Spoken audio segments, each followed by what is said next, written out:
Hi everyone, I'm back. I wanted to show you guys, give you guys an update in regards to the Copic markers that I bought. I did count them and I guess they were 137 that I bought. It wasn't 144, but still, that's still a really good price there. And I did manage to color out some color swatches here of the markers that I have.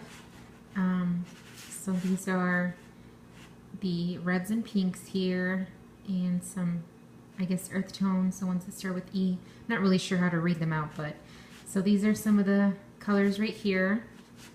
And this is on Bristol paper, just so you guys know. This is the other colors that I had. If you guys want to just look to see which ones I got in my collection. Also Bristol paper. This is the other set of colors I got. Also on Bristol paper.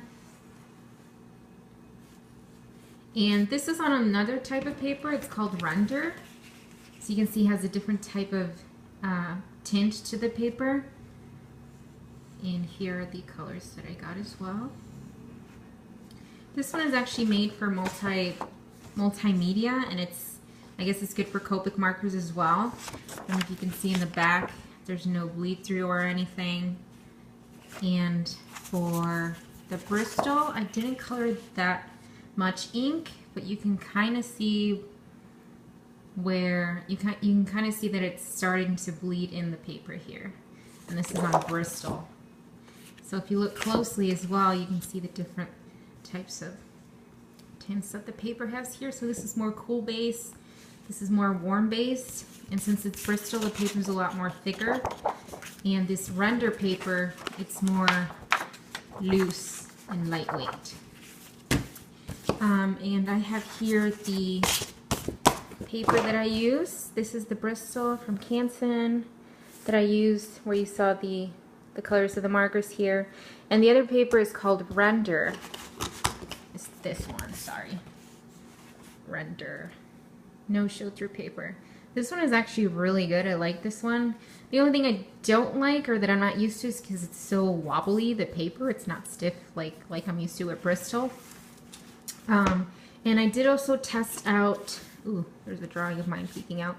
I did also test out the Copic markers in regards to Micron pens. I don't know if that's what you guys call them, but I use this when I draw a lot.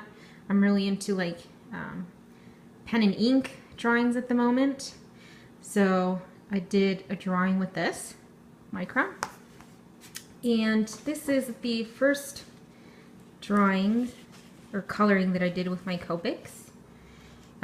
First time doing an anime-ish eye on the top there. Let me just try to zoom in here. Sorry if it doesn't focus. And I have the colors up there that I used. Sorry if you guys can't see it. I'm using my phone to record this, so I can't really focus it in. And then right here is another drawing that I did, and if you can kind of see closely, the little details in there is with the Micron pen that I used. So I used this pen here to like darken out the edges and add, you know, some detail right here and all of that. So I kind of darkened it up and added some detail with my Micron pen. I let the ink dry first, and then I started going in. I didn't have any issues with it when I was drawing in with my Micron after the ink dried from Copic. So I thought that was pretty cool. These are the colors that I used here. I don't know if you guys can see it. I'm sorry if it's not focusing in, if you're not able to tell. And this little heart here, I tested it out.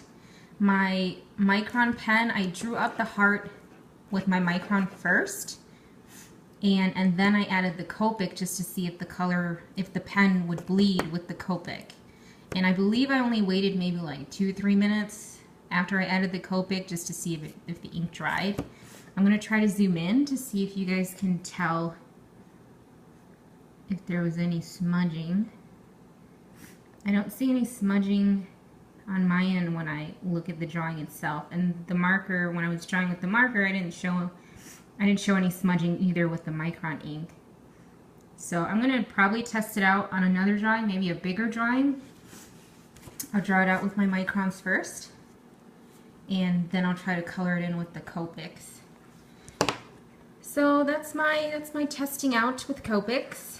I'm using the colors in different papers, the render paper and the Bristol. I'm probably going to stick with render and all of that. If you guys have any questions or you'd like me to show you any sort of tutorial, like how I add the detail, for example on this flower here, I can do that for you guys. No problem.